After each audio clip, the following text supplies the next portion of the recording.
Ya, assalamualaikum sobat sekalian, bertemu kembali dengan TMC Vlog. Langsung beberapa jam dari vlog terakhir. Kali ini kita akan mereview hasil balapan utama atau balapan Grand Prix MotoGP Misano 2025. Ya, jadi akhirnya ya race utama, race Grand Prix Misano 2025 itu dimenangkan oleh Marc Marquez. Finish posisi 2 adalah Marco Bezzecchi. Lalu finish posisi 3 adalah Alex Marquez.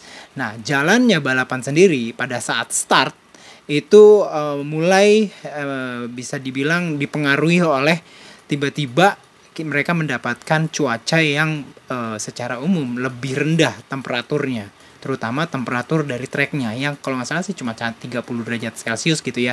Sehingga di awal-awal saya tuh melihat kayak yang notifikasi dari ban yang mau dipakai oleh Marc Marquez, bahkan ban belakangnya itu dia memilih soft ya, jadi medium soft, sementara pembalap lain itu umumnya atau kebanyakan itu medium termasuk adiknya Alex Marquez.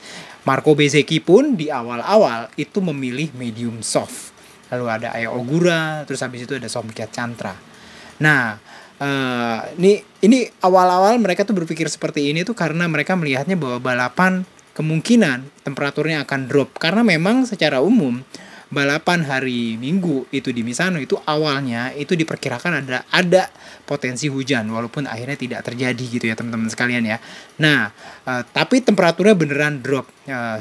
Sirkuitnya itu cuacanya itu kering ya, walaupun sehari sebelumnya di malam Minggu itu hujan, namun di balapan pada saat jam balapan itu kering dengan langit yang istilahnya berawan gitu ya. Jadi temperaturnya pun cukup turun ya. Bahkan temperatur di permukaan sirkuit hanya 30 derajat Celcius. Namun akhirnya menjelang balapan ya, setelah sighting lap gitu ya, akhirnya Marc Marquez dan juga Marco Bezzecchi itu memilih kembali menggunakan ban medium. Mereka langsung berganti ban yang awalnya ban belakang keduanya itu menggunakan ban soft, ya mereka menggunakan ban medium. Jadi pada dasarnya dari starter itu yang pakai soft belakang itu hanya Ogura dan Chantra aja tuh, dua pembalap rookie ya tahun ini ya. Nah, jadi balapannya sendiri secara umum bisa dibilang cukup terpengaruhi ya kalau menurut saya dengan kondisi trek yang tricky. Jadi cukup istilahnya cukup rendah lah untuk ukuran siang ya bila dibandingkan dengan hari Sabtu dan hari Jumat. Banyak banget crash sehingga finisher ya yang finish di balapan ini itu hanya 16 pembalap ya dari 22 atau 23 ya starter. Terus habis itu hanya Johan Zarco doang yang gak dapat poin. Bahkan sampai Somkya Chantra pun dapat poin ya karena finish posisi 15 ya. Balapannya sendiri udah mulai ada dinamika ketika Jorge Martin harus start warm up dari posisi dari pit lane ya. Setelah itu dia pindah start biasa, start standar dari posisi dia semula, namun dia harus melakukan double long lap penalty karena dia berganti mesin dan berganti motor setelah sighting lap, masuk ke pit lane lagi kayak gitu permasalahannya. Nah, balapannya sendiri itu bisa dibilang ini merupakan wujud ya bagaimana Marc Marquez melakukan revenge, melakukan balas dendam terhadap apa kesalahan yang dia buat di balapan di hari Sabtu kemarin. Di sini dia jauh lebih hati-hati dan bisa kita lihat ya terjadi banyak banget warning atau peringatan dari limit track. Bahkan pembalap seperti kayak Marc Marquez dan juga Marco Bezzecchi itu kena juga. Hampir semua lah pembalap kena warning limit track. Tracknya memang sempit gitu ya. Walaupun Pecco Bagnaia itu di awal-awal itu mengatakan bahwa track ini memiliki grip yang bagus, tapi tetap aja dengan balapan yang cepat, terus abis itu dengan badan track yang sempit, ini bener-bener sangat memberikan kemungkinan untuk melanggar batas track limit itu jauh lebih besar bagi pembalap. Dan Marc Marquez, menariknya pas Marc Marquez itu terkena atau dikasih tahu mengenai warning limit track, itu langsung kayak yang pace-nya agak sedikit kendor, sehingga dia awalnya menjauh dari Marco Bezzecchi, akhirnya mendekat kembali. Balapannya sendiri sih kayak tarik ulur ya, semenjak lap-lap awal sampai lap-lap akhir.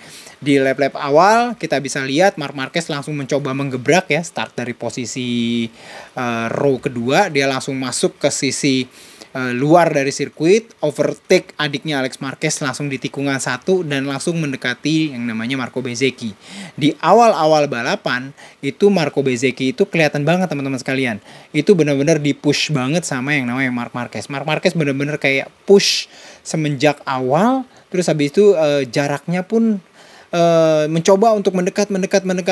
Cuman seperti kita ketahui di zaman sekarang itu pada saat pembalap itu sangat dekat dengan knalpot pembalap lain, itu suhu atau temperatur dari ban depannya akan naik dan membuat secara umum tekanan ban depannya juga naik. Hingga Marc Marquez kelihatan banget langsung mengendorkan setelah 2 atau 3 lap mendekati Marco Bezzecchi, Marc Marquez mundur ke belakang, menjaga jarak, terus habis itu setelah balapannya itu dia merasa bahwa tekanan ban depannya sudah mulai normal kembali, mendekati ya, turun lagi, dia mencoba mencoba untuk mendekati Marco Bezzecchi lagi dan akhirnya berhasil overtake dari Marco Bezzecchi.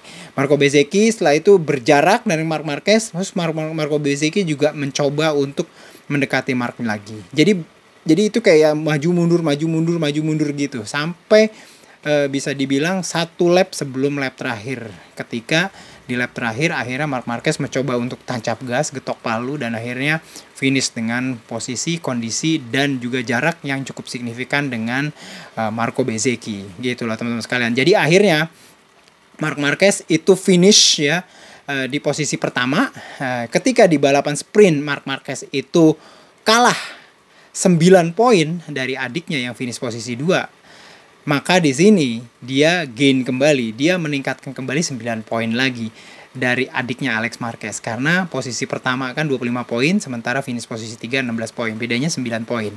Jadi sebelum balapan race weekend di Misano sama setelah balapan race weekend di Misano, itu jarak antara Marc Marquez dengan Alex Marquez itu tetap teman-teman sekalian 182 poin. Yang berubah hanyalah sekarang hanya mereka berdua doang ya, konstelasi dari calon juara dunia MotoGP 2025 jelang seri Jepang di Motegi 2 pekan mendatang. Pecco Bagnaia di awal seri Misano itu masih masuk dalam konstelasi, tapi setelah sprint Pecco Bagnaia sudah lepas dari konstelasi. Teman-teman sekalian udah lihat dan juga mungkin sudah mendengar di vlog sebelumnya saya sudah menjelaskan bahwa dari hasil sprint aja Marc Marquez sudah fix bisa memiliki potensi untuk mengunci gelar juara dunia MotoGP 2025 di balapan di Motegi 2 pekan lagi. Nah, dengan kemenangan dia dari Alex Marquez ya yang finish posisi 3, kemungkinan ini tetap ada yang pasti, dan bahkan secara kans akan jauh lebih deket lagi ya. Kayak misalkan gini nih teman-teman sekalian, setelah Motegi itu kan ada 5 balapan ke belakang gitu kan ya. Itu kan kalau 5 balapan 8 kali 5 kali 7 itu kan 185 poin. 185 poin kalau misalkan kita tambah 25 poin balapan utama di Motegi, itu 185 tambah 25 itu berapa? Sekitar 210 poin. 210 poin ya. Nah, lepas dari Misano ini jarak Marc Marquez dengan Alex Marquez kan 182 poin. 182 poin ke 210 itu cukup jauh ya.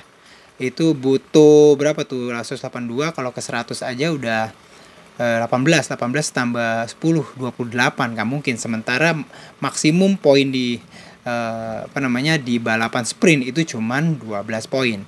Sehingga dapat dipastikan Marc Marquez hanya bisa kunci gelar juara dunia MotoGP 2025 di Motegi itu pasca balapan utama di hari Minggu.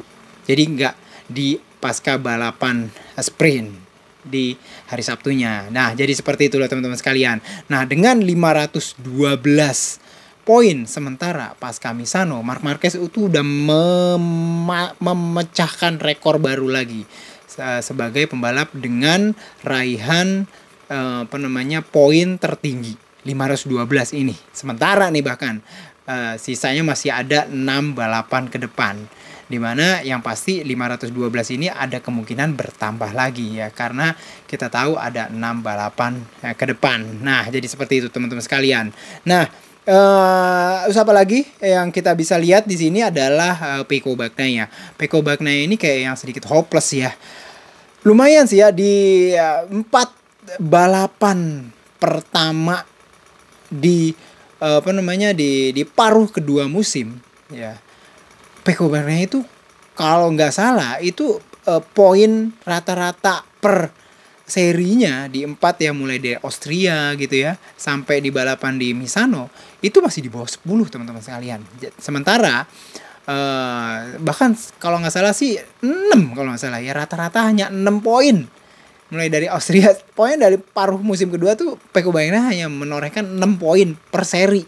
Sementara setiap serinya itu menghadirkan 37 poin maksimum, hanya 6 dia memperoleh. Sementara Marco Bezzecchi itu menorehkan rata-rata ya di 4 balapan pertama paruh musim kedua 2025 itu 18,25 poin.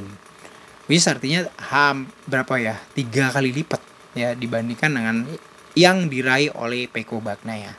Dan ini menyebabkan kita masih ada 6 seri ke depan. Kalau Pecco Bagnaia masih kayak gini-gini aja, maka bukan hanya dia sudah lepas dari konstelasi juara dunia 2020, bahkan dia sangat terancam posisi dari zona perunggu musim 2025 ini nih. Zona perunggu yang dapat ia peroleh ketika dia finish klasemen akhir nanti di posisi 3. Itu diancam sama adik seperguruannya, adik sepadepokan Tafulianya, yaitu Marco Bezzecchi ini nih teman-teman sekalian. Marco Bezzecchi itu selain dari mentalitas pebalapnya juga cukup bagus ya, bisa kita lihat dan banyak banget beberapa pundit ngomong dan segala macam bahwa Aprilia ini sudah kelihatan menjadi bukan hanya motor yang kuat di sirkuit-sirkuit flowing dengan tikungan-tikungan yang panjang yang merupakan kekuatan Aprilia di tahun-tahun sebelumnya. Di tahun 2025 ini Aprilia RSGP ya setelah ditinggal oleh direktur teknisnya ya ke Honda, itu telah bertransformasi teman-teman sekalian dari sebuah motor prototype MotoGP yang hanya kuat di sirkuit-sirkuit flowing dengan speed corner menjadi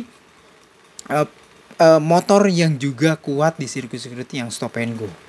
Salah satunya ya ini dia nih di Misano, dan bahkan kita akan lihat beberapa sirkuit stop and go ke depan. Kayak misalkan paling dekat adalah di Motegi. Ini super duper stop and go. Dan kita akan bisa lihat lagi nanti perkembangan dan sepak terjang dari Aprilia RSGP 25, terutama di tangan yang namanya Marco Bezzecchi ini. Nah, apakah dia juga bisa finish di posisi 3 dan mengangkat nama Aprilia? Nah, ini juga yang cukup akan kita tunggu ya. Dan di sini juga akhirnya Honda bisa finish posisi top 10 ya. Bahkan berhasil di depan Fabio Quartararo tadinya. Tadi akhirnya jadi gimana ya, pabrikan Honda walaupun memang secara umum tidak memiliki ace rider yang cukup bagus dan bisa konsisten. Ya, kalau kita lihat memang Honda itu punya pembalap yang secara umum performanya kayak kurang konsisten. Kayak misalkan Zarco kuat terutama di paruh musim pertama, tapi sekarang kok kayak yang agak sedikit lemah ya. Apalagi kayak di balapan Misano, di balapan Grand Prix-nya dia hanya finish posisi 16. Sementara Yamaha yang dimulai di Misano ini dia menghadirkan mesin V4-nya di tangan Augusto Fernandez. Itu mereka memiliki pembalap yang kuat kayak misalkan Fabio Quartararo. Dan ini bisa bikin potensi juga cukup kuat buat Yamaha. Cuman ya tinggal kita lihat nih, Yamaha permasalahannya bukan di balapan atau di sesi time attack, di sesi 1 lap, tapi di sesi long lap, di sesi sprint, di sesi balapan utama yang membutuhkan banyak banget lap. Biasanya mulai tuh kelihatan dari kelemahan Yamaha, terutamanya Yamaha dengan mesin inline 4 Yamaha M1. Nah, jadi seperti itu teman-teman sekalian. Jadi balapan masih cukup panjang, 6 balapan ke depan. Namun di Motegi itu kita bisa punya peluang di mana Marc Marquez punya kesempatan untuk bisa mengunci gelar. Nah, Marc Marquez ini di tahun-tahun sebelumnya udah cukup banyak banget, sering ya, terutama ketika di Honda dia mengunci gelar juara dunia di Motegi. Apakah ini akan kembali terjadi di tahun 2025 ini, ataukah gelar juara dunia itu akan ditentukan nanti sepekan setelah Motegi, yaitu di sirkuit Mandalika di Lombok? Nah, teman-teman sekalian sendiri pilih yang mana nih pengennya, di Motegi atau di Lombok? Walaupun jawabannya dalam pemikiran saya sih, saya udah tahu kira-kira maunya di mana gitu ya. Tapi itu aja teman-teman sekalian untuk review race di Misano ini. Kalau misalkan ada yang masih kurang, teman-teman silakan tulis. Nanti kita akan coba untuk untuk bahas. Nah, untuk masalah permutasi tadi saya sudah bilang, secara umum kita harus nunggu dulu hasil balapan sprint di Motegi, baru permutasinya baru bisa dihitung nanti pasca balapan sprint menuju balapan utama di Motegi. Itu aja teman-teman sekalian, semoga bisa bermanfaat. Sampai bertemu di konten selanjutnya. Assalamualaikum warahmatullahi wabarakatuh.